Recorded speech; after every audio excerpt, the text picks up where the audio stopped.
नमस्ते दोस्तों। इसके पहले जो प्रेजेंटेशन हमने देखे उसमें हमने प्रोसेस हजार्ड्स का basics, process instrumentation diagram, unit operations, unit process, concepts, examples और उसके बाद में फिर यूनिट ऑपरेशंस या प्रोसेस ओरिएंटेड जो भी हजार्ड्स है उसके आइडेंटिफिकेशन प्रोसेस, उसको कंट्रोल कैसे करते हैं, उसके सेफ्टी मेजर्स या सेफ्टी प्रिकॉशनरी ऑप्शंस हमने क्या ट्राई करनी चाहिए और जो हजार्ड्स के लिए हायरार्की है वो हायरार्की एग्जैक्ट क्या है वो हमने डिस्कस किया। अभी ये जो हमने डिस्कस किया है ये सब जनरलाइज डिस्कशन था। अभी हमको जो प्रोसेस हजार्ड्स पढ़ने हैं तो एग्जाम्पल्स ऐसे रहते हैं कि आप अगर कोई एक पर्टिकुलर इंडस्ट्री में काम करते हैं तो वो पर्टिकुलर इंडस्ट्री का प्रोसेस और उसके ओरिएंटेड हजार्ड्स, फिर उसका कंट्रोलिंग, फिर सेफ्टी मेजर्स और प्रिकॉशनरी मेजर्स हमको पढ़ना चाहिए। यानी कि अभी इसके बाद में आपको एक पर्टिकुलर इंडस्ट्री लेके फिर उसका डिटेलिंग करना चाहिए। इसीलिए अभी हम ये टाइटल लिखा है कि process safety measures across various industries. तो वेरियस इंडस्ट्रीज में आपको कुछ स्पेसिफिक इंडस्ट्रीज आपको पढ़ना है, जैसे मैंने अभी यहाँ पे कुछ इंडस्ट्रीज के नाम भी बताए जो स्पेशली केमिकल और केमिकल अलाइड इंडस्ट्रीज है जहां पे प्रोसेस हजार्ड्स के ज्यादा प्रॉब्लम रहते हैं। तो आपको ये स्लाइड में दिखाई देता है कि रिफाइनिंग इंडस्ट्रीज है, उसके अलावा केमिकल इंडस्ट्रीज है, ऑयल एंड गैस है, उसके बाद में स्टोरेज फैसिलिटीज है, पाइपलाइंस, फर्टिलाइजर्स, एग्रीकल्चर, इसके अलावा भी कुछ इंडस्ट्रीज है। लेकिन पहले अभी ये डिस्कस करते हैं हम कि यहाँ पे एक्चुअली हजार्ड्स क्या क्या होते हैं। तो यहाँ पे देखो कंबस्टिबल मटेरियल, तो यहाँ पे refining, chemicals, oil and sector, storage, pipelines. तो इसमें कंबस्टिबल मटेरियल ज्यादा करके इशू होता है।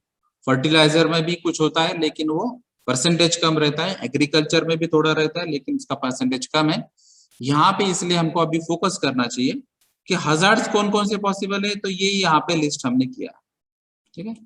तो ये हजार्ड्स ओरिएंटेड आपकी जो पर्टिकुलर इंडस्ट्री है वो इंडस्ट्री के आपको हजार्ड्स ऐसे लिस्ट आउट करना चाहिए, ठीक है। अभी यहाँ पे एग्जांपल बताया कि टॉक्सिक केमिकल्स, तो टॉक्सिक केमिकल्स अगर ये हजार्ड है तो केमिकल इंडस्ट्रीज में टॉक्सिक केमिकल्स हो सकते हैं, ऑयल एंड गैस सेक्टर में टॉक्सिक केमिकल्स हो सकते हैं। जनरली स्टोरेज फैसिलिटी जो रहती है वो फैसिलिटीज में उसको एक लिमिटेशन दिया है, जैसे कि अगर आप MSIHC रूल 1989 देखेंगे या फिर MFR 1963 देखेंगे तो उसमें हर एक शेड्यूल में डिटेलिंग किया है कि हर एक केमिकल्स का एक थ्रेशोल्ड लिमिट क्वांटिटी है, यानी कि मैक्सिमम परमिसिबल आपको कितना है क्वांटिटी का वो आपको क्लियर दिया है, उससे ज्यादा आप स्टोर नहीं कर सकते। तो ये भी टॉक्सिक केमिकल्स के बारे में आपको चेक करना चाहिए। उसके अलावा पाइपलाइंस या फर्टिलाइजर, एग्रीकल्चर, ये पर्टिकुलर इंडस्ट्रीज में आपके टॉक्सिक केमिकल जनरली नहीं होते। अगर आपके यहाँ पे इंडस्ट्रीज में पाइपलाइन थ्रू ट्रांसफर होता है तो ये आपको फाइंड आउट करना पड़ेगा और वहां पे लिस्ट आउट करना पड़ेगा, क्योंकि आपको पहले ये लिस्ट आउट करना है कि एग्जैक्टली हजार्ड्स क्या है, आपकी इंडस्ट्री कौन सी है, और उसके बाद में आपको सोचना है कि उसका आइडेंटिफिकेशन, रिस्क एनालिसिस, उसका पोटेंशियल, उसके मेजर्स, ठीक है। और दूसरे हजार्ड्स है यहाँ पे equipment, mechanical integrity, preventive maintenance और कंट्रोल। तो यहाँ पे मेंटेनेंस एक इशू है कि मेंटेनेंस की वजह से एक मैकेनिकल हजार्ड्स के इशू हो सकते हैं या फिर कोई एक्सीडेंट के चांसेस भी हो सकते हैं। तो इक्विपमेंट आप कौन से यूज करने वाले हैं उस हिसाब से उसका डिटेलिंग करना पड़ेगा। जैसे अभी रिफाइनरीज में आप अगर एग्जांपल देखेंगे तो आपको डिस्टिलेशन प्रोसेस पढ़नी है, उस पर काम करना ही है, उसके अलावा आपके पास फिलहाल कोई ऑप्शन नहीं है। तो ये डिस्टिलेशन ऑपरेशन आपको डिटेल में मालूम चाहिए। जैसे कि डिस्टिलेशन ऑपरेशन ये एक्चुअली सेपरेशन प्रोसेस है जिसमें आपको liquid liquid component separate out करना है। तो ये लिक्विड लिक्विड कंपोनेंट सेपरेट करने के लिए आपको heat as a media, steam as a media use करना है और बॉइलिंग पॉइंट बेसिस पे उसका सेपरेशन होगा। तो ये डिस्टिलेशन है। और फिर ये डिस्टिलेशन के लिए आपके पास पैक कॉलम या प्लेट कॉलम रहते हैं।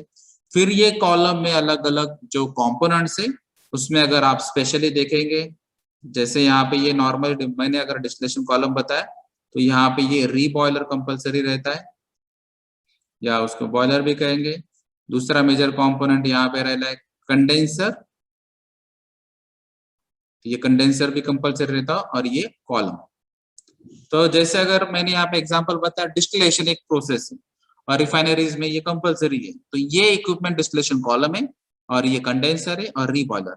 तो हर एक आप अगर कन्वेंशनल डिस्टिलेशन कॉलम देखेंगे तो उसके साथ ये एलिमेंट्स भी रहेंगे, यानी कि आपको ये कंडेंसर का भी मेंटेनेंस चेक करना है, रीबॉयलर का भी मेंटेनेंस देखना है, कॉलम का भी देखना है, और उसके ओरिएंटेड प्रेशर, टेम्परेचर, क्योंकि हम डिस्टिलेशन क्या कर रहे हैं, थर्मल मीडिया यूज कर रहे हैं, यानी कि यहाँ पे टेम्परेचर पैरामीटर आने ही वाला है, यहाँ पे प्रेशर पैरामीटर आने ही वाला है, और उसके अलावा जो वोलेटिलिटीज, रिलेटिव वोलेटिलिटीज, ऐसे सारे प्रॉपर्टीज है केमिकल्स के, वो भी यहाँ पे आने वाले हैं। तो ये सब आपको ओवरऑल देखना है, ये स्टडी करना है, उसके बाद में आप ये क्लियर कट फाइंड आउट कर सकते हैं।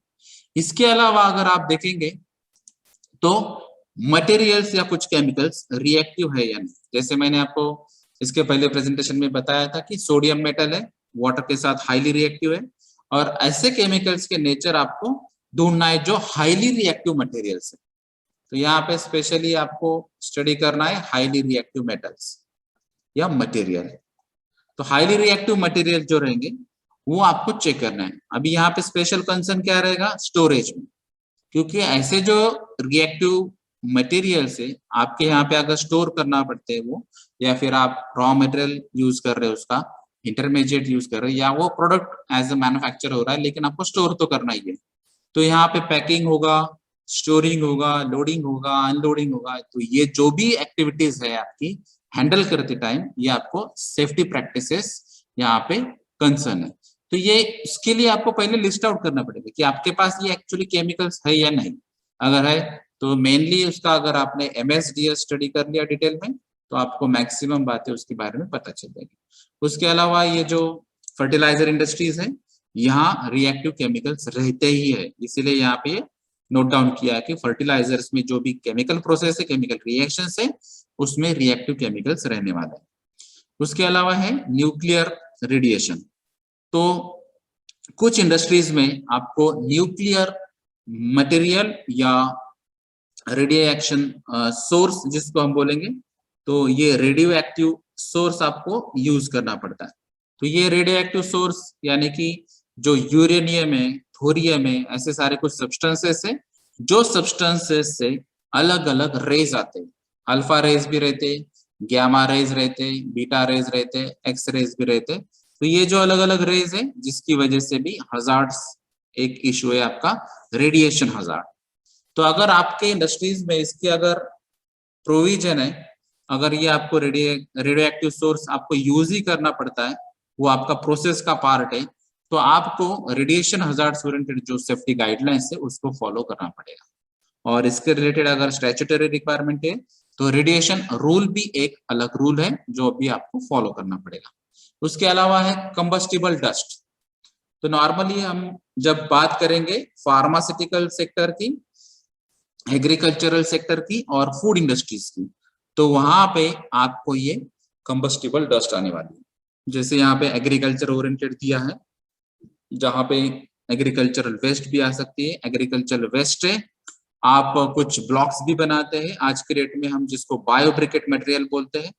एग्रीकल्चर कुछ प्रोडक्ट्स भी है जहाँ पे केमिकल्स है, और वहां पे आपको ये केमिकल जो डस्ट है कंबस्टिबल, ये कंबस्टिबल डस्ट मीन्स क्या, कि जहाँ पे ये डस्ट की वजह से कंबशन प्रोसेस होती है, यानी कि ये बर्निंग मटेरियल है।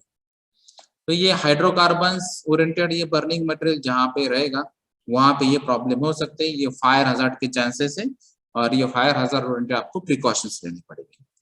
इसके अलावा कुछ हजार्ड्स है और उसके ओरिएंटेड अलग इंडस्ट्रीज है, जैसे कि यहाँ पे अभी अपने हजार्ड्स हमने ये सब पहले जो थे वही अगर आपको देखना है, लेकिन यहाँ पे अभी इंडस्ट्री चेंज हुई है। जैसे अभी फार्मास्यूटिकल इंडस्ट्रीज है, तो इसमें मेन कंसर्न क्या है, रिएक्टिव मटेरियल या केमिकल और कंबस्टिबल डस्ट। तो मैंने पहले कहा जैसे फार्मास्यूटिकल्स में जो डस्ट नॉर्मली यूज होती है या पाउडर यूज होता है तो वो मैक्सिमम केस में उसके कंबस्टिबल प्रॉपर्टीज रहते हैं। तो ये पाउडर की वजह से फायर या एक्सप्लोजन के चांसेस रहते हैं। तो फार्मास्यूटिकल में आपको ध्यान रखना है, रिएक्शन है या फॉर्मुलेशन है वहां पे रिएक्टिव केमिकल्स पे ध्यान रखना है और कंबस्टिबल डस्ट पे ध्यान रखना है। अगर फायर वर्क्स की आपकी इंडस्ट्री है जो fire works oriented chemicals handle करती है या पैकेज करती है या प्रोड्यूस करती है, तो वहां पे आपका मेन है कंसर्न रिएक्टिव केमिकल्स, क्योंकि ये एक्चुअली जनरली नाइट्रोजन डेरिवेटिव्स रहते हैं। तो नाइट्रोजन डेरिवेटिव्स अगर आप हैंडल करते होंगे तो यहाँ पे फायर और एक्सप्लोजन के चांसेस है। तो ये आपको यहाँ पे ध्यान देना पड़ेगा। जैसे आपको मालूम है कि नाइट्रोजन के जो अलग अलग कंपाउंड्स है वो आपके फायर वर्क्स में यूज होते हैं, और इवन जो टेररिस्ट अटैक्स वगैरह होते हैं उसमें भी आपने अगर देखा होगा तो उसमें RDX मटेरियल रहता है, कहीं TNT रहता है।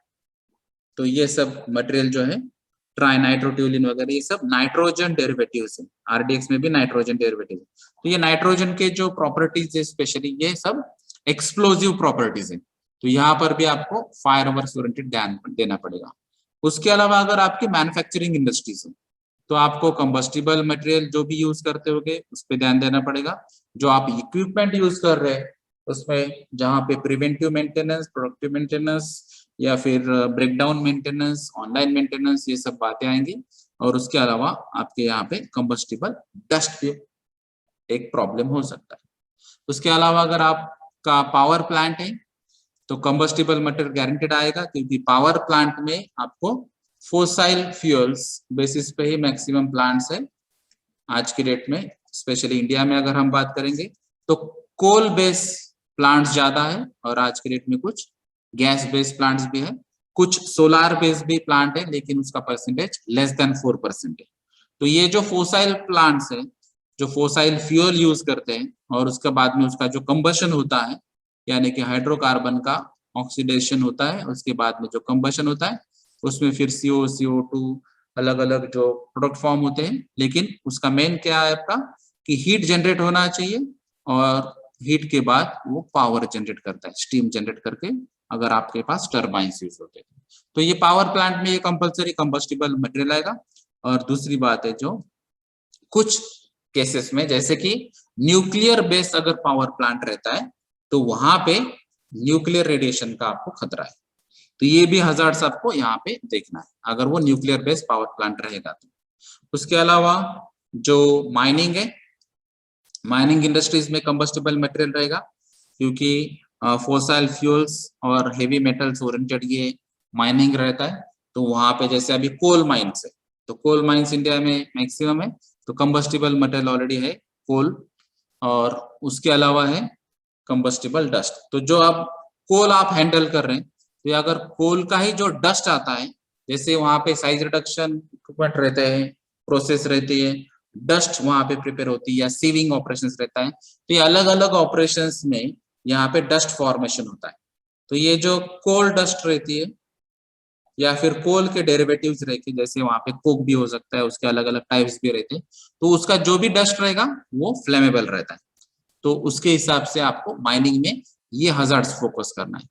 उसके अलावा जो फूड इंडस्ट्रीज है तो फूड इंडस्ट्रीज में आपको वापस कंबस्टिबल मटेरियल्स आने वाले हैं, क्योंकि फूड में जो मेन इंग्रेडिएंट्स रहते हैं वो सब इंग्रेडिएंट्स मैक्सिमम केस मध्ये फ्लेमेबल रहते हैं। तो ये फ्लेमेबल नेचर की वजह से आपको कंबस्टिबल मटेरियल हजार्ड्स पे ध्यान देना पड़ेगा।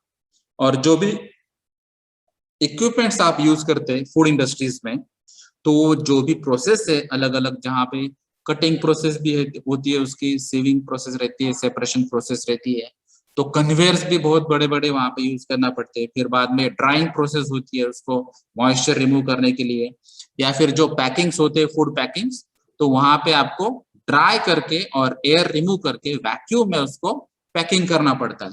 तो ऐसे बहुत सारे प्रोसेस है जहाँ पे एक्चुअली इक्विपमेंट पे भी आपको ध्यान देना पड़ेगा। और उसके अलावा जो मैं अभी बात कर रहा हूँ कि वैक्यूम बेस्ड आपको जो मटेरियल है वो पैक भी करना पड़ता है। तो बहुत सारे कन्वेयर्स और पैकिंग्स और ड्राइंग प्रोसेस, इसमें डस्ट फॉर्मेशन के चांसेस है। और ये जो डस्ट है नॉर्मली ये कंबस्टिबल डस्ट रहती है, तो उसके रिलेटेड भी आपको यहाँ पे प्रिकॉशनरी मेजर्स लेना पड़ेगी। अब इसके अलावा अगर आपने अदर इंडस्ट्रीज देखी कि इसमें जो लिस्ट आउट नहीं किया है हमने, तो अदर इंडस्ट्रीज में जनरली आपको कंबस्टिबल मटेरियल और उसके ओरिएंटेड जो इक्विपमेंट्स आपके प्रोसेस में यूज होते हैं उसके बारे में आपको हजार्ड्स आइडेंटिफाई करना है और उस रिलेटेड आपको प्रिकॉशनरी मेजर्स लेना है। तो ये जनरली ये सिंपल एक टेबल है, जो एक टेबल में ही आपको बहुत सारी इंडस्ट्रीज के टाइप पता चलेंगे और उसके ओरिएंटेड मेन जो हजार्ड्स है वो हजार्ड्स आपको देखना है। तो यहाँ पे मेजर हजार्ड्स क्या है वो फोकस किया है, माइनर हजार्ड्स या बहुत थोड़े बहुत हजार्ड जो है वो सभी हजार्ड्स यहाँ पे लागू हो सकते हैं, लेकिन हमारा जो मेन फोकस था कि मेजर हजार्ड आपको कम से कम करना है, वो मेजर हमने यहाँ पे सिर्फ फोकस किया है। ठीक है, तो इसके अलावा अभी आपको स्पेसिफिक इंडस्ट्री देखनी है, जैसे अगर कोई कैंडिडेट पेस्टिसाइड इंडस्ट्रीज में क्या करता है, तो मैंने इसके पहले भी बताया, वापस रिपीट कर रहा हूं। तो साइड्स का मीनिंग है, साइड्स मीन्स टू किल। तो जो प्रोडक्ट्स, जो केमिकल्स पेस्ट को किल करना चाहते, तो पेस्ट को अगर किल करना है, कंट्रोल करना है, तो हम पेस्टिसाइड यूज करते हैं। जैसे आप अगर आप इंडस्ट्री के बारे में आपको मालूम है, उसके अलावा डोमेस्टिक लेवल पे भी आपको मालूम है, जैसे अभी कॉकरोचेस रहते हैं, मॉस्किटोज रहते हैं, या फिर कुछ लिजार्ड्स रहते हैं, या फिर कुछ अलग अलग पेस्ट रहते हैं। तो ये जो सब पेस्ट है, ये ओवरऑल पेस्ट कंट्रोल करने के लिए कुछ पेस्टिसाइड इंडस्ट्रीज में यूज हो सकते हैं। तो ये स्पेशली इसका मेन एप्लीकेशन जो है एग्रीकल्चरल सेक्टर में। तो जैसे अभी आपको मालूम है कि फार्मिंग के लिए यहाँ पे एक्चुअली पेस्टिसाइड्स यूज करना पड़ता है, क्योंकि फार्म्स एक्चुअली ओपन रहते हैं और ओपन फार्मिंग में इश्यूज रहते हैं कि ये जो पेस्ट है, ये पेस्ट आपके जो फार्म के जो प्रोडक्ट्स है वहां पे वो अटैक कर सकते हैं, और आपका जो टन्स में आपका जो प्रोडक्ट रहता है वो वेस्ट हो सकता है, या फिर वो उसका डिग्रेडेशन हो सकता है, यानी कि उसका जो मेन क्वालिटी था वो क्वालिटी भी कम हो सकता है।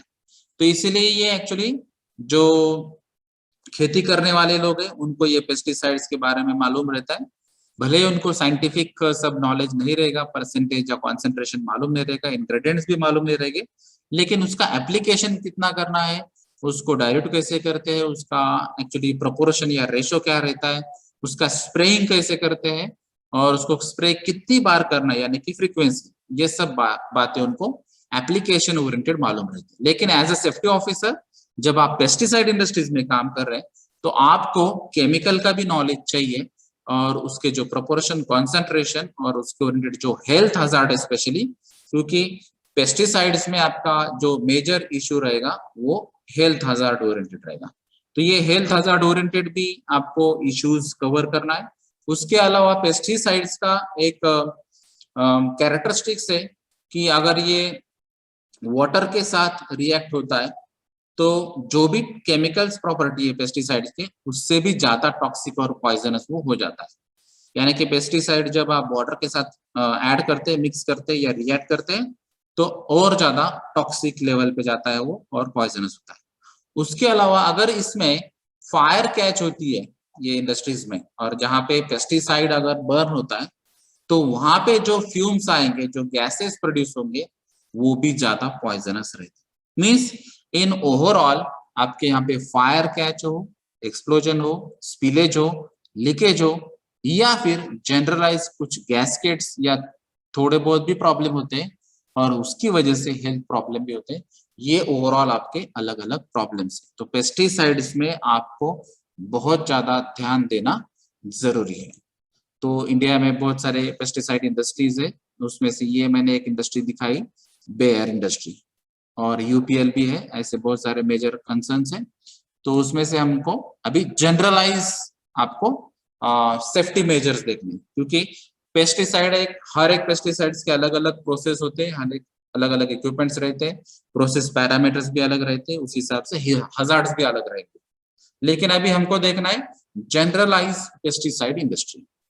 तो पेस्टिसाइड इंडस्ट्रीज में आपको सेफ्टी मेजर्स क्या लेने, तो स्पेसिफिक सेफ्टी मेजर से यहाँ पे prohibition of employment of womens, तो वुमेन्स के बॉडी में जो भी हार्मोन्स है उस हिसाब से पेस्टिसाइड उनके लिए बहुत ज्यादा डेंजरस है एज कंपेयर टू मेन। इसीलिए आपको यहाँ पे वुमेन्स एम्प्लॉयमेंट बैन करना है। और अगर इन केस ये अनअवॉइडेबल है तो आपको उनको आइसोलेट रूम्स में, आइसोलेट बिल्डिंग्स में, वो स्ट्रक्चर में रखना पड़ेगा जहां पे डायरेक्ट उसका पेस्टिसाइड का कांटेक्ट नहीं आएगा। तो ये थोड़ा डिफिकल्ट है। उसके अलावा अगर आप देखेंगे तो एयर स्पेस 500 मीटर क्यूब और मोर पर पर्सन एट साइट। ये क्यों दिया है? क्योंकि पेस्टिसाइड का नेचर ही ऑलरेडी टॉक्सिक है या पॉइजनस है, और इसकी वजह से आपको कंपल्सरी वहां पे सॉल्यूशन है वेंटिलेशन। तो ये आपके रेस्पिरेशन प्रॉब्लम बढ़ा सकता है। तो रेस्पिरेशन थ्रू ये आपके बॉडी में एंटर हो सकता है और जिसकी वजह से आपको हेल्थ इश्यू हो सकता है। तो ये lungs oriented issue, health oriented issue या ब्लड के साथ रिएक्शन होना, ये बहुत सारे अलग अलग केमिकल्स की, पेस्टिसाइड्स की प्रॉपर्टीज है। तो उसके लिए ये एक अच्छा सोल्यूशन है कि ये सब डाइल्यूट करो आप, कि जो ओवरऑल कॉन्सेंट्रेशन है वो पेस्टिसाइड का एनवायरमेंट में, उसको कम से कम करो। इसीलिए यहाँ पे इसका 500 मीटर क्यूब तक आपको एयर सप्लाई होना चाहिए हर पर्सन को, ठीक है। तो इतना वेंटिलेशन वहां पे चाहिए, यानी कि ये मैक्सिमम केस में ओपन स्पेस ज्यादा रहेगा, नेचुरल वेंटिलेशन ज्यादा रहेगा, इसी हिसाब से ये बनना चाहिए और उस हिसाब से उसका प्लांट लेआउट और साइट अप्रूवल होगा। अभी उसके अलावा है इफिशिएंट एग्जॉस्ट। तो जहां पे पेस्टिसाइड्स के कुछ रिएक्शन है, जहां पे फ्यूम्स निकलने वाले हैं और वो आप कंट्रोल नहीं कर सकते या अवॉइड नहीं कर सकते, तो वहां जो केमिकल्स है वो पेस्टिसाइड्स के कुछ ना कुछ डेरिवेटिव्स रहेंगे, तो उसको आपको एग्जॉस्ट करना चाहिए। तो भले ही आपकी प्रोसेस चार्जिंग रहेगी, डिस्चार्जिंग रहेगी, ब्लेंडिंग रहेगी, या पाउडर या लिक्विड ओरिएंटेड कुछ ना कुछ प्रिपरेशन रहेगा, ये ऐसे बहुत सारे यहाँ पे ऑपरेशंस रहने वाले पेस्टिसाइड इंडस्ट्रीज में। तो ये सभी जगह जनरली आपने लोकल एग्जॉस्ट वेंटिलेशन बिठाना चाहिए, LEV। यानी कि जब आप चार्ज करते वो रिएक्टर या रिएक्टर्स में से आप सेपरेट आउट कर रहे कुछ प्रोडक्ट या बाय प्रोडक्ट, तो उसी टाइम जो भी फ्यूम्स, जो भी डस्ट, जो भी केमिकल्स के वेपर्स या गैसेस निकलते होंगे, वो एक्चुअली ये एग्जॉस्ट वेंटिलेशन प्रोसेस में एब्जॉर्ब होने चाहिए, और ये एब्जॉर्प्शन होने के बाद उसको डाइल्यूट या न्यूट्रलाइज करना चाहिए, और फिर उसके बाद में उसको आप एटमॉस्फेयर में सेंड कर सकते हैं। उसके अलावा sloping floor with gutter and drainage arrangement, ये एक स्पेशल प्रोविजन होनी चाहिए। ये जनरली सभी इंडस्ट्रीज में होनी चाहिए, लेकिन यहाँ पे स्पेसिफिक बताया गया है क्योंकि जो भी पेस्टिसाइड्स अगर वाटर या वहां पे जो भी लिक्विड पार्टिकुलेट रहेंगे उसके साथ अगर वो रिएक्ट होते, तो वो डायरेक्टली आपके ड्रेनेज सिस्टम में जाना चाहिए और उसके बाद में फिर उस पर ट्रीटमेंट होगा, यानी कि सेपरेशन होगा या फिर उसका डाइल्यूशन होगा, जो भी आपके यहाँ पे एक्यूरेट या एप्रोप्रिएट ट्रीटमेंट रहेगी, वो ट्रीटमेंट करने के बाद ही वो एक्चुअली कॉमन सीवेज ट्रीटमेंट में जाएगा। उसके अलावा है डेली वॉश, फिर work benches of stainless steel. तो ये स्पेसिफिक रिक्वायरमेंट है, क्योंकि हम पेस्टिसाइड्स के बारे में अगर देखेंगे तो ये बहुत सारे pesticides generally particulate matter form में भी रहते हैं, कुछ पाउडर फॉर्म में रहते हैं, कुछ ग्रेनुल्स फॉर्म में रहते हैं, उसको बाद में हम कन्वर्ट कर सकते हैं। लेकिन जब प्रोसेस होती है तो ये प्रोसेस होते टाइम ये एक्चुअली PM कैटेगरी रहती है, पार्टिकुलेट मैटर। तो ये पार्टिकुलेट मैटर कैटेगरी की वजह से यहाँ पे कंटेमिनेशन के चांसेस ज्यादा रहते हैं, यानी कि ये आपके हेयर में ब्लॉक हो सकते हैं, आपके कॉलर्स पे, या फिर आपके नेल्स में, या फिर आपके शूज या सॉक्सेस में, या फिर जो भी जगह आपके बॉडी या बॉडी ओरिएंटेड जो भी आपके यहाँ पे क्लोथ्स वगैरह रहते हैं, तो ये कहीं पर भी कंटेमिनेशन के चांसेस हैं। इसीलिए ये कंटेमिनेशन को वॉश करने के लिए आपको डेली वॉश नेसेसरी है। उसके अलावा है वेस्ट कंटेनर जो है वो विथ लीड और डिस्पोजल फैसिलिटी जो स्पेसिफिक है, उसी हिसाब से वो ऑथराइज साइट को आपको देना है। जैसे हमने बताया कि वेस्ट के बहुत सारे टाइप्स है, लेकिन अगर ये हजार्डस वेस्ट है तो हजार्डस वेस्ट मैनेजमेंट ही वो संभालेगा, अगर ये सॉलिड वेस्ट कैटेगरी में आता है तो सॉलिड वेस्ट मैनेजमेंट संभालेगा, अगर उसकी दूसरे स्पेसिफिक कुछ टाइप ऑफ वेस्ट है तो उसी हिसाब से वो कंटेनर ट्रीट किया जाएगा। लेकिन ये सब ऑथराइज ट्रीटमेंट होगी और उसी साइट पे आपको भेजना है। उसके अलावा आपको रेगुलरली मेडिकल चेकअप करना चाहिए, क्योंकि जैसे मैंने यहाँ पे कहा कि रेस्पिरेशन थ्रू ये आपके बॉडी में जा सकता है और आपकी जो वर्किंग इफिशियंसी, आपकी लंग की इफिशियंसी है, आपके ब्लड के साथ रिएक्शन, ऐसे अलग अलग हेल्थ इश्यूज यहाँ पे होने के चांसेस है। तो आपको रेगुलरली मेडिकल चेकअप करना है बिफोर ज्वाइनिंग भी, ड्यूरिंग एम्प्लॉयमेंट और इवन आफ्टर भी, आपका रिटायरमेंट होने के बाद भी आपने चेकअप करना चाहिए। उसके अलावा अगर आपको कुछ प्रॉब्लम्स आते हैं, आपको लगता है इश्यूज है, तो उस टाइम भी आपको मेडिकल चेकअप करना है। फिर जो ट्रेनिंग्स है, क्योंकि आपको पेस्टिसाइड हैंडल करना है, आप पेस्टिसाइड ओरिएंटेड काम कर रहे हैं, तो आपको स्पेशल ट्रेनिंग दी जाएगी कि पेस्टिसाइड्स कैसे हैंडल करते हैं, उसके रिलेटेड पर्सनल प्रोटेक्टिव इक्विपमेंट्स क्या रहते हैं। अगर आप ज्यादा कॉन्सेंट्रेशन वाले पेस्टिसाइड एरिया में जा रहे हैं तो वहां पे आपको शायद SCBA या एयर प्यूरिफायर, ऐसे रेस्पिरेटरी टाइप ऑफ PPE भी कंपलसरी लेना पड़ेगा। या फिर जो भी मैन पावर है, अगर कोई बहुत ज्यादा एज का है तो उनको शायद वहां पे भेजना डिफिकल्ट है, क्योंकि जो भी एज रहेगा, जो भी आपका बॉडी का वेट रहेगा और जो मेल या फीमेल कैंडिडेट है उस हिसाब से अलग अलग वहां पे रिस्ट्रिक्शंस रहते हैं। तो ये स्पेसिफिक सब अलग अलग ट्रेनिंग आपको दी जाएगी, जैसे आपको जो डिपार्टमेंट में काम करना है उस हिसाब से आपको अलग अलग ट्रेनिंग दी जाएगी। फिर जनरलाइज में आपको क्वार्टरली मेडिकल एग्जामिनेशन ये कंपलसरी है, जो आपको रेगुलर टेस्ट हमने बताई थी, मेडिकल चेकअप। उसके बाद में रेस्ट इंटरवल्स है, जैसे अभी ये हर टाइम खाना खाने के पहले आपको 10 मिनट्स का ये स्पेसिफिक इंटरवल, जो नॉर्मली मैन्युफैक्चरिंग या जनरलाइज इंडस्ट्रीज में ऐसा नेसेसरी नहीं है, लेकिन यहाँ पे ये इसीलिए है कि आपको कंटामिनेशन वॉश करना है, हैंड वॉश करना है, नेल वॉश करना है। और रेस्ट इसको क्यों बोलते हैं, क्योंकि आपको मैक्सिमम वेंटिलेशन प्रोवाइड करना है।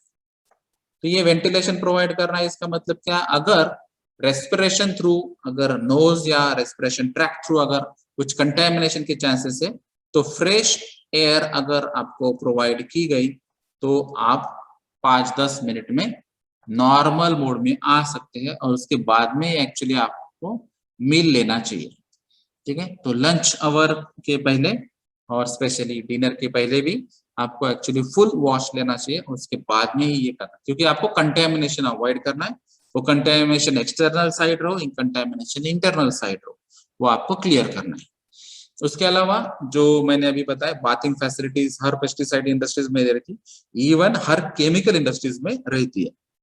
उसमें स्पेसिफिक प्रोविजन है कि एटलीस्ट 50% बाथरूम्स और एक प्लेस जो है 5 वर्कर के अगेंस्ट, वहां पे वो क्लीनिंग करने के लिए वहां पे स्पेशल टॉवेल्स, सोप्स और नेल ब्रश, जो अभी मैंने बताया कि ये सब कंटेमिनेशन वाले चांसेस है, वो सब हम मिनिमाइज कर रहे हैं।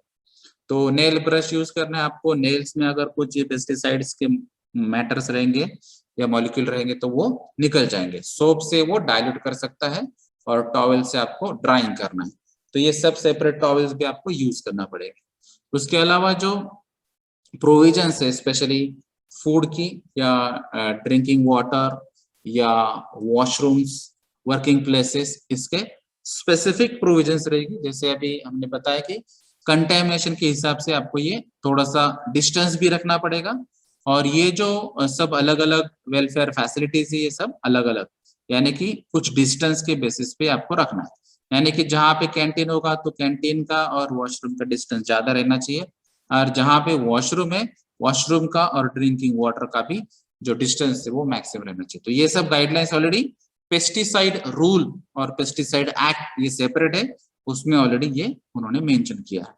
उसके अलावा आपको क्लॉक रूम या पीपीज, अगर आप एप्रॉन यूज करते हैं या फिर आप पीपीज यूज करते हैं तो आपका सेपरेट क्लॉक रूम भी रहेगा, जहां पे आप ये रेगुलर आप खुद जो यूज करते हैं वो साइज के और रेगुलर आप यूज करने वाले सभी जो पीपीज या एप्रॉन्स है वो आपको वहां पे रख सकते हैं।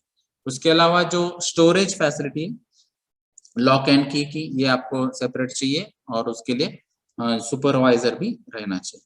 अभी एलईवी के बारे में हमने पहली बात किया था, लोकल एग्जॉस्ट वेंटिलेशन ये हर जगह चाहिए, क्योंकि आपको वेंटिलेशन रखना है, मैक्सिमम फ्रेश एयर रखना है, पेस्टिसाइड्स को कम से कम रखना है या उसको एटलीस्ट डाइल्यूट करना है। इन केस ये सब हम करते हैं फिर भी अगर प्रॉब्लम आता है तो आपको एंटीडोट देना पड़ेगा। तो इसीलिए आपको एंटीडोट वहां पे अवेलेबल रखना पड़ेगा आपके इंडस्ट्री के क्लिनिक में, या फिर आपका इंडस्ट्री में अगर ऑक्यूपेशनल हेल्थ सेंटर रहेगा तो वहां पे, या फिर आपके जो भी डॉक्टर्स है वो डॉक्टर्स के पास ये एंटीडोट वहां पे रखना पड़ेगा। क्योंकि जो भी पेस्टिसाइड रहेगा तो वो पेस्टिसाइड्स का आपको प्रॉपर्टी मालूम है और उसका जो एमएसडीएस है वो भी आपको मालूम है। तो ये एमएसडीएस के हिसाब से वहां पे क्लियर कट मेंशन रहता है कि इसकी ये प्रॉपर्टीज है और इसको एंटीडोट्स जो है तो ये ऑप्शंस है। तो ये एंटीडोट्स में से जो भी अच्छा एंटीडोट रहेगा वो एंटीडोट आपको अवेलेबल करके रखना पड़ेगा। उसके अलावा जो बैरल से या बिग कंटेनर से, तो वहां पर भी जो चेंबर से वहां पे एग्जॉस्ट फूड या हुड अरेंजमेंट या वेंटिलेशन अरेंजमेंट आपको वहां पे रखना चाहिए। तो हर जगह ये वेंटिलेशन आने वाला है। डाइल्यूशन एक टेक्निक जो हम हजार्ड्स के बारे में यूज करते हैं, वो टेक्निक आपको यूज करना है, चाहे वो लोकल एग्जॉस्ट वेंटिलेशन रहो या नेचुरल वेंटिलेशन रहो या चाहे और कुछ फैन या ब्लोअर सिस्टम्स भी रहो। उसके अलावा एयर मॉनिटरिंग आपको रेगुलर करना है, लीकेज टेस्ट आपको रेगुलर करना है, यानी कि ये जो पेस्टिसाइड्स है उसके लिए जो रॉ मटेरियल्स अलग अलग केमिकल्स हम यूज करने वाले, तो उसके जो इंडिकेटर्स है या फिर चेक करने के लिए जो भी आप इंस्ट्रूमेंट्स करने वाले हैं, तो ये सब कंटिन्यूअस मॉनिटरिंग आपको रखना है। तो जनरली ये गैस डिटेक्टर्स हम यूज करते हैं केमिकल इंडस्ट्रीज में। तो ये गैस डिटेक्टर्स आपको यूज करना है। आज की डेट में ये डिजिटल गैस डिटेक्टर्स है और ये डिटेक्टर्स इजीली फाइंड आउट हो सकते हैं और आपके हिसाब से आपकी जो इंडस्ट्री है उसके हिसाब से भी अभी आपको डिजाइन करके भी देते। तो ऐसे अभी मैंने कुछ एग्जांपल्स देखे जहां पे 7 केमिकल्स के डिटेक्टर्स एक ही इंस्ट्रूमेंट्स में उन्होंने रखे। तो ये 7 केमिकल जो है उसके रिलेटेड कोई भी गैस लीक होता है तो आपको इंडिकेट करेगा, आपको अलार्म सिचुएशन देगा और उस हिसाब से आपको एक्शन लेना। और ये एयर का जो मॉनिटरिंग है ये रेगुलरली करना है, आपको इन हाउस भी करना है, वर्क प्लेस मॉनिटरिंग का भी करना है, एम्बिएंट एयर का भी करना है। ये इसलिए करना है क्योंकि पेस्टिसाइड की ये प्रॉपर्टी है कि ये पार्टिकुलेट मैटर ओरिएंटेड है, तो ये हवा के फ्लो की वजह से वो कोई भी डायरेक्शन में जा सकता है। तो आपको सिर्फ इंडस्ट्री इतना ही नहीं देखना है, तो इंडस्ट्री के आजू बाजू में भी आपको ये मॉनिटरिंग करना नेसेसरी है। तो ये बहुत सारे कुछ सेफ्टी मेजर्स थे स्पेशली पेस्टिसाइड इंडस्ट्री के बारे में। अभी है पेट्रोकेमिकल इंडस्ट्री। तो पेट्रोकेमिकल इंडस्ट्रीज में बहुत सारे इंडस्ट्रीज है इंडिया में भी और बाहर के कुछ कंट्रीज में, स्पेशली आप सऊदी वगैरह अगर देखेंगे तो वहां पर सबसे ज्यादा इंडस्ट्रीज रहेंगी। तो आपके यहाँ पे जो इंडिया में पेट्रोकेमिकल इंडस्ट्रीज है उसके ओरिएंटेड आपको मालूम है कि पेट्रो ओरिएंटेड जो भी प्रोडक्ट्स आप यूज करते हैं और जो भी प्रोसेस आप यूज करते हैं, तो ये प्रोसेस ओरिएंटेड जो हजार्ड्स है, ये केमिकल्स ओरिएंटेड जो हजार्ड्स है, उसके ओरिएंटेड आपको सेफ्टी मेजर्स लेना चाहिए। तो अभी हमको सभी जो प्रोडक्ट्स है वो प्रोडक्ट्स हमको मालूम रहते, लेकिन आपको ये पता नहीं रहता कि ये प्रोडक्ट्स एक्चुअली ये पेट्रो ओरिएंटेड प्रोडक्ट्स हैं। जैसे अभी अगर हम देखेंगे तो पेट्रोलियम जेली हम यूज करते हैं विंटर सीजन में। तो विंटर सीजन में अगर आप पेट्रोलियम जेली यूज कर रहे हैं तो ये एक्चुअली पेट्रोकेमिकल बेसिस का प्रोडक्ट है। अगर आप जो पेट्रोल यूज कर रहे हैं डेली लाइफ में, डीजल यूज कर रहे हैं आप, या फिर आप सीएनजी यूज कर रहे हैं, या फिर आप एलपीजी यूज कर रहे हैं, या फिर आप वैक्सेस यूज कर रहे हैं, या फिर आप कॉस्मेटिक्स यूज कर रहे हैं, या फिर आप ऑयल्स यूज कर रहे हैं, तो ये बहुत सारे अलग अलग सब प्रोडक्ट जो है वो पेट्रो बेसिस पे है। तो ये प्रोडक्ट्स निकालने के लिए यहाँ पे मेजर जो यूनिट ऑपरेशन है वो है डिस्टिलेशन। तो कुछ जगह डिस्टिलेशन के अलावा उसमें बहुत सारे जो टाइप्स रहते हैं वो अलग अलग डिस्टिलेशन भी यूज करते हैं और उसके अलावा अलग अलग सेपरेशन प्रोसेस भी यूज करते हैं। तो इसमें मेजरली आपको जो भी प्रोडक्ट्स आते हैं उसका चार्जिंग, अनचार्जिंग, लोडिंग, अनलोडिंग, पाइपिंग, जैसे अभी आपको पिक्चर में ही आपको दिखाई देता है कि इसमें कितने सारे पाइपिंग है, कॉम्प्लेक्स पाइपिंग है यहाँ पे। और ये जो स्टोरेज भी दिखाई देता है आपको, तो ये स्टोरेज का जो टैंक साइज वगैरह रहता है ये भी बहुत ज्यादा रहता है। अभी ये आपको कॉलम भी दिखाई देता है, ये कॉलम की हाइट भी बहुत ज्यादा है, उसका स्ट्रक्चर भी कॉम्प्लिकेटेड है, हेवी है, तो ये ओरिएंटेड भी आपको सभी ध्यान देना है। तो इसमें सबसे मेजर प्रॉब्लम क्या रहता है, तो पेट्रोकेमिकल बेस पे जो भी प्रोडक्ट रहते हैं तो ये सब फोसाइल फ्यूल्स ओरिएंटेड रहते हैं, यानी कि हाइड्रोकार्बन का कॉम्बिनेशन रहता है। और ये हाइड्रोकार्बन की मेन प्रॉपर्टी जो है वो है फ्लेमेबल। तो ये सब मैक्सिमम केस में ये सब फ्लेमेबल डेरिवेटिव्स है, फ्लेमेबल केमिकल्स है। तो यहाँ पे फायर इंसिडेंसेस, फायर के चांसेस सबसे ज्यादा है। उसके अलावा अगर ये गैसेस फॉर्म में भी आप कुछ प्रोड्यूस कर रहे हैं तो वहां पे एक्सप्लोजन होने के चांसेस। तो इस ओरिएंटेड आपको ओवरऑल सेफ्टी मेजर्स आपको चेक करना चाहिए, ठीक है। तो चलिए देखते हैं फिर इसमें सेफ्टी मेजर्स क्या क्या हो सकते हैं। Plant shall be completely automatic under 100% surveillance. तो आज के डेट में मैक्सिमम जो नए प्लांट्स है वो मैक्सिमम ऑटोमेटिक ही है, क्योंकि कंप्यूटराइज सिस्टम जब रहेंगे तो आपको जो ये जो मैंने बताया इसके पहले कि आपको लेवल कंट्रोल करना है, अगर आपने लेवल नहीं कंट्रोल किया तो ओवरफ्लो का प्रॉब्लम हो सकता है, या फिर आपने फ्लो कंट्रोल नहीं किया, फ्लो इंडिकेटर कंट्रोलर आपका ठीक तरह से काम नहीं कर रहा है तो वहां पे ओवरफिलिंग भी हो सकता है। और यहाँ पे अगर लीकेज भी होता है, अगर लीकेज डिटेक्टर आपके पास नहीं है या गैस डिटेक्टर नहीं है तो वहां पे ये भी प्रॉब्लम हो सकते हैं। तो कंप्यूटराइज सिस्टम्स में आपको मॉनिटर पे ही दिखाई देता है, उसके अलावा वो जो साउंड क्रिएट करता है या फिर अलार्म्स देता है, एलईडी डिस्प्ले करता है, उसकी वजह से आपको कंट्रोलिंग करना थोड़ा सा सिंपल हो सकता है। तो ये ऑटोमेटिक सिस्टम, चाहे वो detection systems, alarm systems, specially हम यहाँ पे जो बात कर रहे हैं वो फ्लेमेबल गैसेस के बारे में बात कर रहे हैं। तो ये फ्लेमेबल गैसेस, फ्लेमेबल लिक्विड्स के लिए ये स्पेशली डिजाइन आपने अडॉप्ट करना चाहिए। उसके अलावा जो है वुमेन्स का एम्प्लॉयमेंट यहाँ पे रिस्की है, ठीक है। तो ये भी जो फ्लेमेबल गैसेस या टॉक्सिक गैसेस है उसके वजह से वापस अगर आप देखेंगे तो यहाँ पे वुमेन्स के लिए ये ज्यादा रिस्की क्यों है, क्योंकि उसका ओवरऑल इम्यूनिटी सिस्टम्स कम काम करेगा, स्पेशली टॉक्सिक गैसेस के लिए या पॉइजनस गैसेस के लिए, ठीक है। उसके अलावा है जो फ्लेम ट्रैप्स रहते हैं, तो ये फ्लेम ट्रैप करने के लिए आपको कुछ इक्विपमेंट्स यूज करना चाहिए। और जो भी फायर फ्लैश आता है तो फ्लैश बैक अरेस्टर जिसको बोलते हैं, तो फ्लैश बैक अरेस्टर भी यहाँ पे यूज करना चाहिए। यानी कि अगर कहीं पे फायर कैच भी होता है तो वो कुछ सेकंड्स के लिए होना चाहिए और उसको ट्रैप करना चाहिए, स्टॉप करना चाहिए, वो स्प्रेड नहीं होना चाहिए। तो उसके लिए ये अलग अलग फ्लैश बैक अरेस्ट सिस्टम्स पे रहते हैं, जैसे नॉर्मली अभी जो हम बर्नर्स यूज करते हैं उसमें ये सिस्टम रहता है। उसके अलावा आपके पास फायर एक्सटिंग्विशर सिस्टम सफिशिएंट होना चाहिए, क्योंकि ये स्पेशली जब हम बात कर रहे हैं फोसाइल फ्यूल्स की, वहां पे अगर फायर कैच होते तो ये बहुत डिफिकल्ट होता है उसको कंट्रोल करना। तो इनिशियल लेवल पे ही अगर स्मॉल फायर्स है तो वहां पे आपके पास portable fire extinguisher system, fix fire systems, fire hydrant systems, automatic sprinkling systems, ये मैक्सिमम बातें आपके फायर एक्सटिंग्विशिंग सिस्टम्स के बारे में आपके यहाँ पे इंस्टॉल होनी चाहिए। उसके अलावा जो स्पिलेज और लीकेज है ये अवॉइड करने के लिए, उसका प्रिवेंशन के लिए एक स्पेशल टेक्निक और सुपरविजन रहना चाहिए। यहाँ पे मैंने पहले बताया कि फ्लेमेबल केमिकल से तो स्मोकिंग अलाउ रहेगा ही नहीं। उसके अलावा जो मैच बॉक्स यूज करना है या फिर डायरेक्ट लाइट यूज करना है जिसकी वजह से हीट जनरेट होता है, तो ये हीट सोर्स भी आपको यहाँ पे अलाउड नहीं है। उसके अलावा जो अनऑथराइज पर्सन है, जो पर्सन को मालूम ही नहीं है कि एक्चुअली ये इंडस्ट्री क्या है, इसमें केमिकल्स क्या है, इसकी वजह से प्रॉब्लम क्या हो सकते हैं, तो ऐसे पर्सन को आपको अलाउ नहीं करना है। अगर किसी पर्सन को आपको अलाउ करना है तो उसको बेसिक ट्रेनिंग देना चाहिए, उसको हजार्ड्स मालूम करके देना चाहिए। अगर इनकेस कुछ एक्सीडेंट होता है, कुछ प्रॉब्लम होता है तो एग्जैक्टली क्या करना चाहिए, असेंबली पॉइंट क्या है, इवैक्यूएशन कैसे होता है, या फिर जो हमारे वार्निंग सिस्टम से, वार्निंग सिग्नल से, या फिर साउंड सिस्टम से, ये सभी के बारे में उसको पहले जानकारी देनी चाहिए और उसी के बाद ही उसको वो अलाउ करना चाहिए।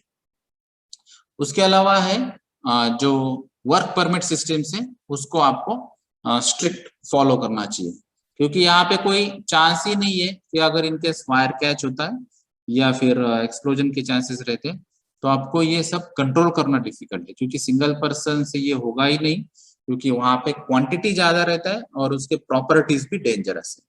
उसके अलावा जो प्रोसेस डिजाइन है ये पूरे जो सेफ्टी एस्पेक्ट्स है वो ध्यान में रखते हुए ही वो डिजाइन किया करना चाहिए। जैसे कि मैंने बताया कि अभी कम से कम 2 सेफ्टी वॉल हर वेसल पे रखने चाहिए, या फिर जो फायर अलार्म सिस्टम से वो भी रहना चाहिए, डिटेक्शन सिस्टम्स रहना चाहिए, ये सब प्लेस होना चाहिए वो डिजाइन स्टेज पे ही। उसके अलावा जो अभी आप केमिकल्स हैंडल करने वाले हैं, तो उसमें आपको हैंडल करते टाइम स्टैटिक इलेक्ट्रिसिटी का भी ध्यान रखना है। तो ये एक मेजर पोर्शन है जहां पे पहले के केसेस में पता ही नहीं चलता था कि ये फायर कैच कैसे हुआ है। कि जैसे आपको स्पेशली आप अगर देखेंगे तो ये लिक्विड फॉसल फ्यूल्स रह जाते हैं, जो पेट्रोल डीजल है, तो उसमें भी पेट्रोल मोर वोलेटाइल कंपोनेंट है जो इजीली वेपराइज हो जाता है, और उसका जो फायर पॉइंट और फ्लैश पॉइंट है वो कम है as compare to diesel, oil या फिर अदर सब्सटेंसेस। तो ये जो पेट्रोल या व्हाइट पेट्रोल या उसको हम गैसोलाइन कहते हैं, ये जो नेचर के जो लिक्विड्स और गैसेस है, ये स्पेशली हैंडल करते टाइम वहां पे कोई भी स्टैटिक चार्ज जनरेट नहीं होना चाहिए। अगर ये इनकेस जनरेट भी होता है तो वो नलीफाई होना चाहिए। नलीफाई होना चाहिए इसका मतलब क्या है कि वो जीरो होना चाहिए। स्टैटिक इलेक्ट्रिसिटी जो भी जनरेट होती है, जैसे अभी आपको मालूम है कि आप कुछ मीटर्स पे भी अगर कुछ वॉक करते हैं, आप चलते हैं, और चल के जाके फिर वहां पे आप अगर वो पर्टिकुलर स्टोरेज को या फिर जो भी आप लोडिंग अनलोडिंग रिएक्टर जहां पे कर रहे हैं वहां पे अगर हाथ लगाते हैं, तो आपके बॉडी में भी ये स्टैटिक चार्ज ऑलरेडी जनरेट हुआ होता है, और ये चार्ज सफिशिएंट रहता है as a ignition source for catching this fire और एक्सप्लोजन। तो ऐसे यहाँ पे फ्लेमेबल और एक्सप्लोसिव केमिकल्स रहते हैं जिनको अगर थोड़ा भी स्टैटिक चार्ज मिला, इग्निशन सोर्स मिला, तो वहां पे फायर और एक्सप्लोजन के चांसेस रहते हैं। इसीलिए आपको स्टैटिक इलेक्ट्रिसिटी पे भी ध्यान देना है। तो आज की डेट में कई जगह आपको एंटी स्टैटिक सॉल्यूशंस भी मिलते हैं, और जिसकी वजह से वो सॉल्यूशंस में जहां पे आप लोडिंग अनलोडिंग कर रहे हैं, तो ये सॉल्यूशन की वजह से वहां पे स्टैटिक चार्ज जनरेट नहीं होगा। या फिर आपको कुछ मेजरमेंट डिवाइसेस भी देखने हैं, या फिर ये जो स्टैटिक चार्ज नलिफाई करने के लिए जो डिवाइसेस रहते हैं, ये भी आपको मिलते हैं। फिर आपके बॉडी में जो चार्ज है वो आपको चार्ज जीरो करना है, वो डिजिटल डिस्प्ले पे दिखाई देना चाहिए, और उसके बाद में ही आपको एंट्री करना है। उसके अलावा है जो रेगुलर इंस्पेक्शन है, स्पेशली यहाँ पे अभी लिक्विड्स हम यूज कर रहे हैं, गैसेस यूज कर रहे हैं, तो आपको पंप्स, कंप्रेसर्स, टर्बाइंस, इंजिन्स, ये सभी इक्विपमेंट्स के बारे में ध्यान देना है। स्पेशली मेंटेनेंस पे ध्यान देना है, कहीं पे फ्रिक्शन नहीं होना चाहिए, क्योंकि हर एक इग्निशन सोर्स जो है वो प्रॉब्लमेटिक है। रेगुलर मेंटेनेंस करके देखना चाहिए, सुपरविजन करनी चाहिए, रेगुलर ऑब्जर्वेशन भी रखना चाहिए, तो कहीं पे कुछ प्रॉब्लम नहीं होना चाहिए इसमें। तो ये पहले बताया मैंने, हाइड्रोकार्बन का जो वेपर से वो मेजॉरिटी प्रॉब्लम है। तो स्पेशली रूफ टैंक जहाँ पे स्टोरेज है, तो ये रूफ टैंक पे ये प्रॉब्लम हो सकता है, क्योंकि जब वेपर रहता है या गैस रहता है तो वहां पे प्रेशर हमेशा ज्यादा रहता है एज कंपेयर टू लिक्विड। तो ये आपको डबल मैकेनिकल सील्स और लीक डिटेक्टर्स यहाँ पे कंपलसरी इंस्टॉल करना चाहिए। उसके अलावा जो ये सब हम इक्विपमेंट्स के बारे में बात कर रहे हैं, स्टोरेज के बारे में बात कर रहे हैं, तो हर ये स्टोरेज या इक्विपमेंट्स रहेंगे उसको सेफ डिस्टेंस पे आपको रखना है। और ये सेफ डिस्टेंस क्राइटेरिया क्या है, इसके लिए अलग अलग स्टैंडर्ड्स आप यूज कर सकते हैं। जैसे कि अगर आपके यहाँ पे गैस सिलेंडर्स वगैरह है तो आपको गैस सिलेंडर रूल यूज करना पड़ेगा। अगर आपके पास जनरलाइज केमिकल्स है तो आपको पेट्रोकेमिकल रूल का एक सेपरेट गाइडलाइंस है, तो पेट्रोकेमिकल एक्ट एंड रूल जो है उसको भी आपको ध्यान में रखना है। अगर आपके पास हजार्डस केमिकल्स है तो MSIC रूल है, तो ऐसे अलग अलग स्टैंडर्ड्स आपको रेफर करना पड़ेगा। तो ये कुछ सेफ्टी मेजर्स थे पेट्रोकेमिकल ओरिएंटेड, और उसके अलावा ये कुछ सर्टन एडिशनल गाइडलाइंस है जो हमने बताया कि स्पेशल प्रोविजन के अलावा यहाँ पे है हाइजीनिस्ट। तो इंडस्ट्रियल हाइजीनिस्ट और डॉक्टर्स की प्रोविजन भी यहाँ पे पेट्रोकेमिकल में होनी चाहिए, क्योंकि कभी कभार ऐसा होता है कि जो ऑर्डरलेस केमिकल्स है हम इनहेल कर लेते हैं और उसकी वजह से भी प्रॉब्लम हो सकता है, या फिर ऑर्डरलेस और फ्लेमेबल केमिकल्स है तो आपको मॉनिटरिंग थ्रू पता चलता है कि यहाँ पे ये केमिकल्स का लीकेज है। अगर ये मॉनिटरिंग नहीं किया तो फायर कैच होने के बाद ही या फिर आपको हेल्थ प्रॉब्लम होने के बाद ही पता चलता है कि ये एनवायरनमेंट में एक्चुअली ऐसे ऐसे प्रॉब्लम्स थे। तो इसीलिए आपको पहले हैजॉर्ड स्टडीज भी करनी चाहिए। अब नेक्स्ट इंडस्ट्री है फार्मास्यूटिकल इंडस्ट्री। तो फार्मास्यूटिकल इंडस्ट्रीज हमको मालूम है, नॉर्मली हम बेसिक लेवल पे, लेबोरेटरी लेवल पे या थोड़ा पायलट लेवल पे देखेंगे तो उसको फॉर्मुलेशन यूनिट कहते हैं। अगर ये कुछ केजीज में या टन्स में हम प्रोड्यूस कर रहे हैं तो वहां पे ये एक्चुअली फार्मास्यूटिकल इंडस्ट्रीज में काम कर सकते हैं। तो एक्चुअली इसके पहले जो रहता है वो बल्क ड्रग इंडस्ट्री रहता है, यानी कि बल्क क्वांटिटी में, ज्यादा क्वांटिटी में ये ड्रग्स बनाते हैं और उसके फिर आपको जो रिक्वायरमेंट है उस हिसाब से फॉर्मुलेशन यूज होता है, उसको प्रोपोर्शन में हम डाइल्यूट करते हैं और वो अलग अलग प्रोपोर्शन में अलग अलग सॉलिड या लिक्विड फॉर्म में उसको कन्वर्ट करते हैं। वो मेन काम है एक्चुअली फार्मास्यूटिकल इंडस्ट्रीज का। तो जैसे अभी फार्मास्यूटिकल इंडस्ट्रीज में आपको ये पिक्चर में दिखाई देता है, ये जो कैप्सूल से या टैबलेट से या सिरप से, ये एक्चुअली मेन प्रोडक्ट है। तो ये बनाते टाइम आपको अलग अलग प्रिकॉशनरी मेजर्स लेना चाहिए। जैसे कि यहाँ पे आपको जो भी इक्विपमेंट्स या मशीनरीज हम यूज कर रहे हैं तो उसके बारे में आपको गार्डिंग का नॉलेज चाहिए। तो हर जगह स्पेशली जहाँ पे स्टैटिक चार्ज का इश्यू है या फिर जहाँ पे रोटेशनरी मशीन है या फिर मशीन्स को कुछ ऐसे कुछ शार्प एजेस है, ऐसे कुछ डेंजरस पार्ट्स है, तो वहां पे आपको गार्डिंग प्रोवाइड करना चाहिए। उसके अलावा जो hood and exhaust ventilation system है ये कंपलसरी चाहिए, क्योंकि हम फार्मास्यूटिकल इंडस्ट्रीज में पाउडर फॉर्म में भी ड्रग्स बनाते हैं और उसके बाद में उसको कॉम्प्रेस करके वो एक्चुअली टैबलेट्स में कन्वर्ट होता है या ग्रैन्यूल्स में कन्वर्ट होता है।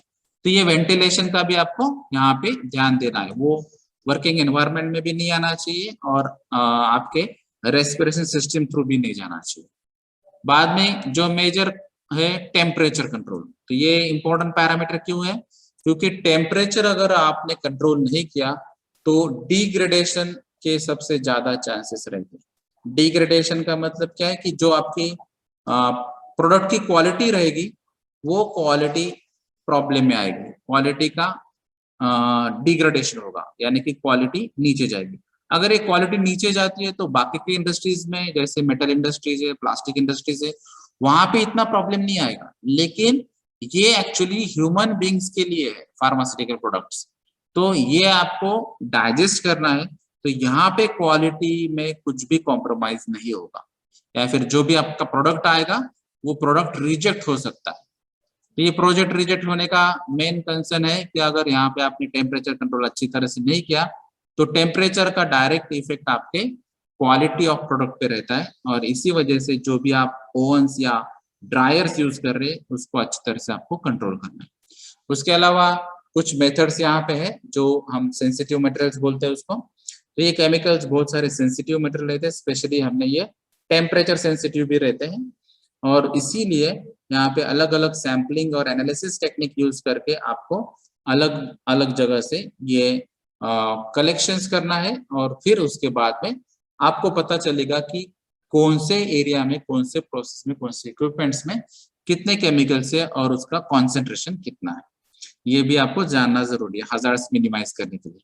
रेगुलरली आपको मेडिकल चेकअप करना है, pre medical, during medical, post medical, या फिर आपको जब प्रॉब्लम होता है उसी टाइम।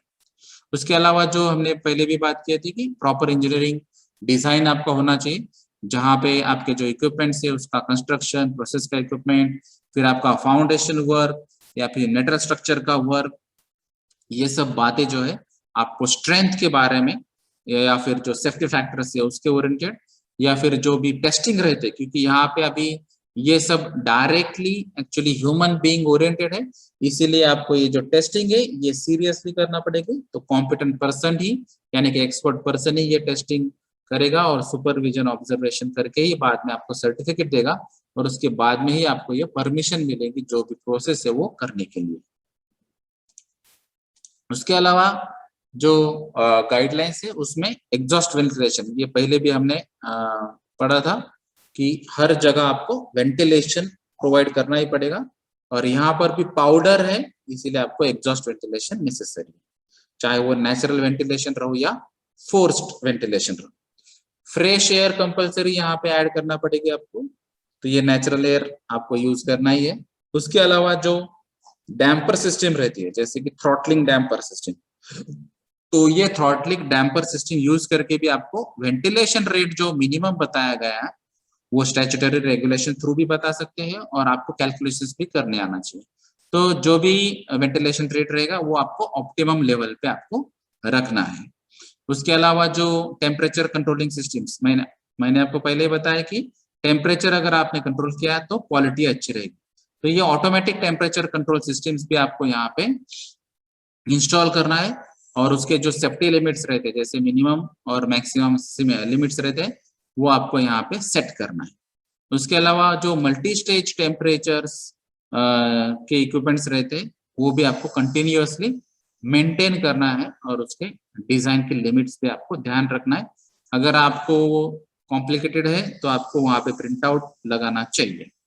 उसके बाद में इसके जो स्पेसिफिक ट्रेनिंग्स रहती है तो ये स्टैटिक चार्ज ओरिएंटेड ज्यादा यहाँ पे इशू हो सकते हैं, पाउडर लोडिंग अनलोडिंग के टाइम आपको इशू हो सकते हैं, या फिर आपको ऑलरेडी हेल्थ इशू कुछ है और आप वो केमिकल्स हैंडल कर रहे हैं तो वो भी इशू हो सकते हैं। तो इसके लिए अलग अलग एम्प्लॉयज को अलग अलग ट्रेनिंग रहेगी, तो ये सब ट्रेनिंग्स आपको लेना पड़ेगा। उसके बाद में जो चेंजिंग रूम है, क्योंकि अगर आप फार्मास्यूटिकल इंडस्ट्रीज देखेंगे तो मैक्सिमम इंडस्ट्रीज में आपको top to bottom actually apron use करना पड़ता है। मीन्स हेयर को भी आपको कवर करना है और आपके शूज को भी कवर करना है, ऐसा total full body apron top to bottom आपको यूज करना पड़ता है। और ये उसके बाद में आपका काम होने के बाद ये चेंज करना पड़ता है। तो ये चेंजिंग रूम की प्रोविजन यहाँ पे कंपलसरी है। स्पेशली आप जो लाइन पे जाएंगे यानी कि प्रोडक्शन लाइन, मैन्युफैक्चरिंग लाइन, वहां पे ये आपको एप्रॉन कंपलसरी है, क्योंकि आपको कंटेमिनेशन अवॉइड करना है और आपके बॉडी पे भी कुछ ऐसे पार्टिकल्स हो सकते हैं, शायद वो ड्रग्स में या फार्मास्यूटिकल प्रोडक्ट्स में वो मिक्स हो सकते हैं, वो भी आपको अवॉइड करना है। और इसके लिए रेगुलर ऑडिट्स भी कंटिन्यू होते रहेंगे। तो आपकी कंपनी का भी लोकल ऑडिट हो सकता है, इंटरनल ऑडिट हो सकता है, एक्सटर्नल ऑडिट हो सकता है, या फिर अगर आपकी कंपनी फॉरेन बेस है तो उस हिसाब से उनके भी ऑडिट अलग से रहेंगे। तो ये कुछ जनरल गाइडलाइंस है pharmaceutical industry oriented. Next industry है फर्टिलाइजर इंडस्ट्री। तो फर्टिलाइजर यानी कि जो खेती में हम खत यूज करते हैं, तो हमको मालूम है कि फर्टिलाइजर का मेन जो पर्पस है या यूज है वो हम यूज करते हैं एनपीके लिए, एनपीके। तो ये मेन एलिमेंट्स रहते हैं इसमें।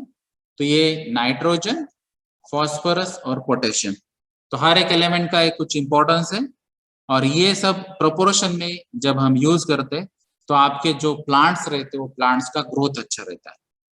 जैसे कि अभी कुछ प्लांट्स का कन्वर्जन, जैसे अभी कुछ छोटे प्लांट्स रहते हैं उसका वो बड़ा करने के लिए उसमें प्रोपोर्शन कुछ लगेगा आपको एलिमेंट्स का, या फिर उसका जो ग्रोथ है उसका रेट फास्ट करना है आपको, उस हिसाब से उसका प्रोपोर्शन कुछ करना है।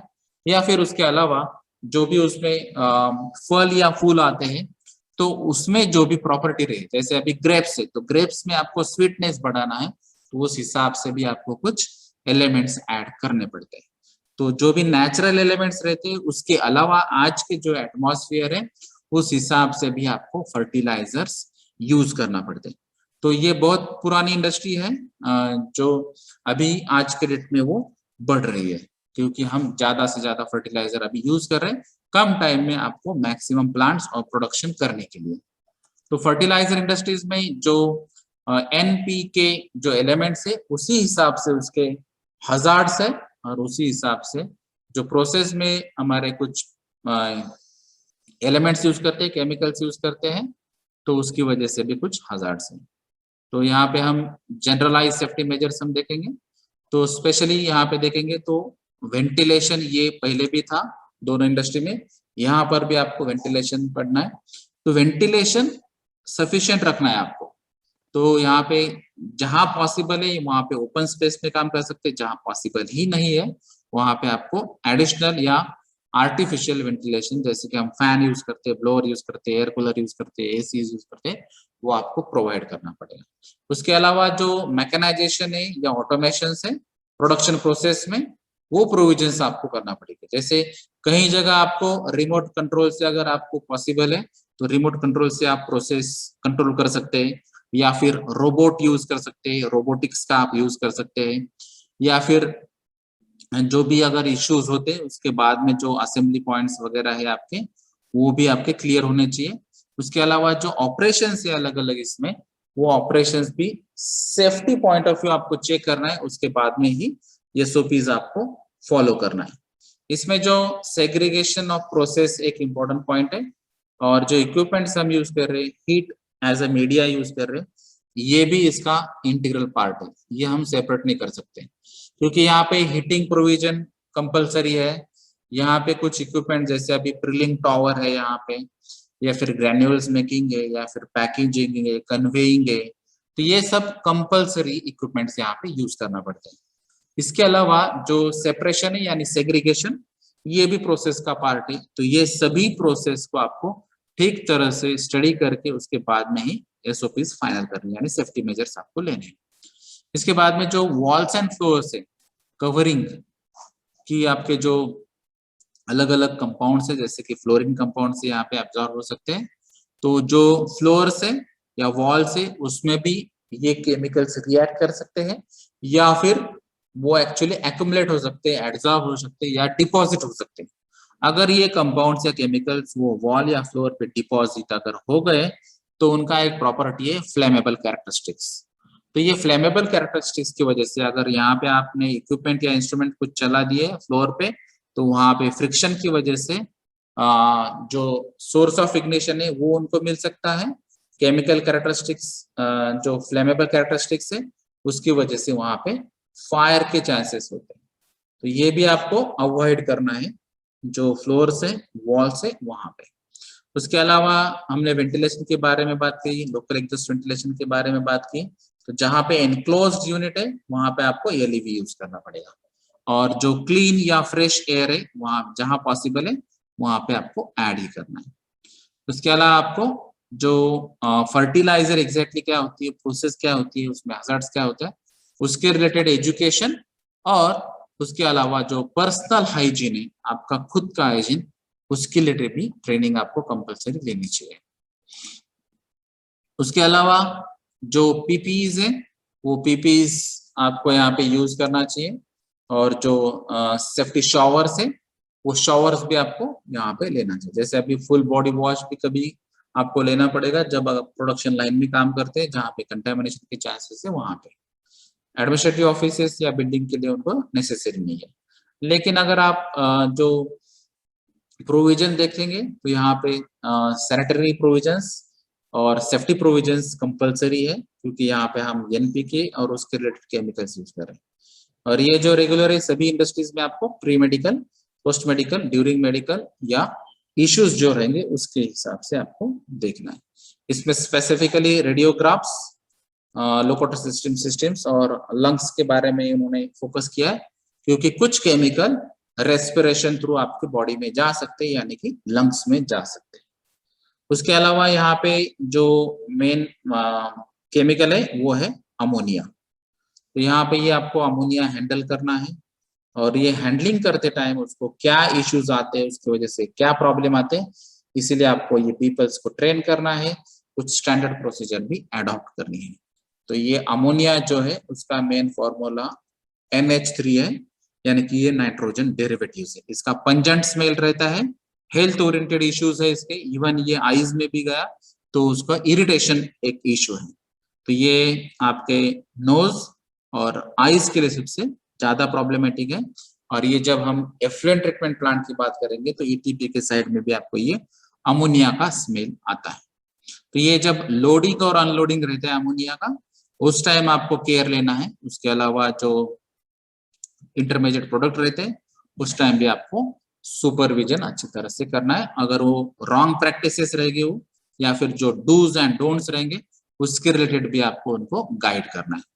उसके अलावा जो वेयर हाउसेस रहते हैं, तो ये वेयर हाउसेस जो अमोनिया के हैं, तो ये आपको केयर करना है। और उसके अलावा जो स्प्रिंकलिंग सिस्टम है, ऑटोमेटिक वाटर स्प्रिंकलिंग सिस्टम्स रहती है, वाटर कर्टन सिस्टम्स रहेगी, pressure gauges, level indicators, flashback arrester, lightning arresters, ये बहुत सारे सिस्टम्स आपको यहाँ पे इंस्टॉल करना पड़ेगी। स्पेशली फर्टिलाइजर इंडस्ट्रीज के बारे में बात कर रहे हैं, क्योंकि यहाँ पे फ्लेमेबल कैरेक्टरिस्टिक्स भी है, पंजेंट स्मेल भी है, यानी कि हेल्थ इश्यूज भी है, ये सब आपको कंट्रोल करना है।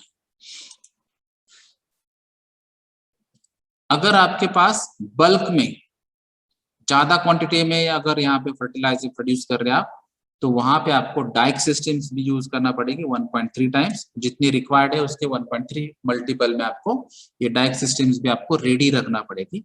उसके बाद में जो कलेक्शन पिट्स है, रिसाइकलिंग पंप है, वाटर स्प्रिंकलिंग सिस्टम है, ये सभी बातें आपको रेडी रखना पड़ेगी, क्योंकि यहाँ पे चांसेस जो रहते हैं वो फायर ओरिएंटेड हजार्ड ज्यादा है, तो फ्लेमेबल केमिकल्स यहाँ पे यूज कर रहे हैं। उसके अलावा जो बल्क क्वांटिटी में स्टोरेज कर रहे हैं वहां पे वेंटिलेशन प्रोवाइड करना चाहिए, और फ्लेम रेजिस्टेंस मटेरियल आपको वहां पे यूज करने के लिए वो रिकमेंडेशन देते हैं।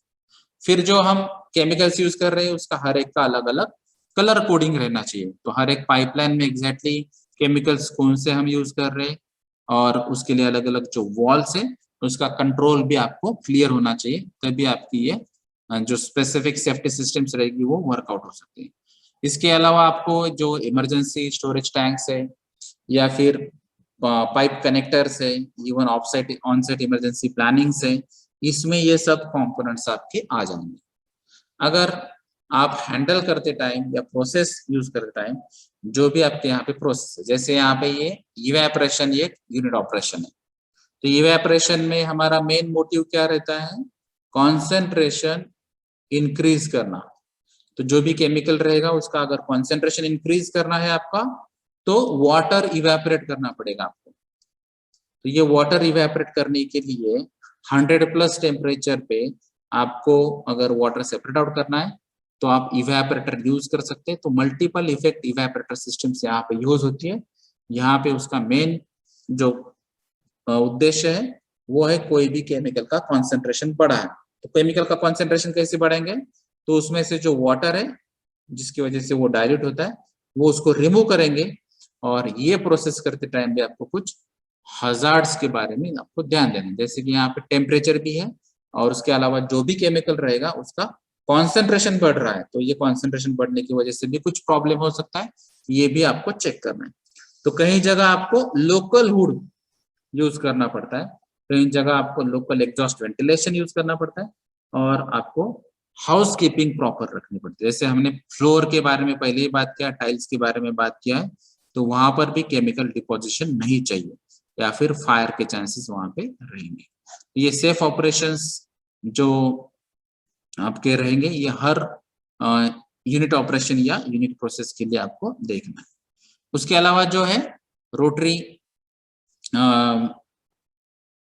ड्रम ड्रायर भी रहता है या फिर रोटरी पैकिंग मशीन्स भी रहती है, वहां पर भी ये आपको ध्यान देना है, क्योंकि यहाँ पर भी ऐसे एक्सीडेंट हो चुके हैं, क्योंकि यहाँ पे ऑटोमेटिक मशीन रहता है और उसके जो स्टैपल रहते हैं वो बहुत बड़े रहते हैं, क्योंकि यहाँ पे अगर आप फर्टिलाइजर इंडस्ट्रीज में देखेंगे तो बैग्स जो रहते हैं वो 50 केजीज या 25 केजीज के रहते हैं, तो 50 केजीज बैग को अगर आपको स्टैपल से पैक करना है, स्टिच करना है, तो वहां पे उसके मेटल और उसका जो स्टैपल का साइज है वो भी ज्यादा रहता है, तो उसकी वजह से भी एक्सीडेंट ऑलरेडी हो चुके हैं। तो वहां पर भी आपको गार्डिंग प्रोविजन करनी चाहिए। अगर यहाँ पे कुछ दूसरा ही मटेरियल वहां पे ब्लॉक होता है तो ऑटो ट्रिप स्विच भी वहां पे होना चाहिए, या फिर केबल ट्रेइंग जो सिस्टम है या फिर ऑटोमेटिक फ्लो सिस्टम है वो ऑटोमेटिक सब कंट्रोल होना चाहिए। तो यहाँ पे मैक्सिमम केसेस में जहां जहां पे फ्लेमेबल केमिकल्स यूज कर रहे हैं वहां पे हम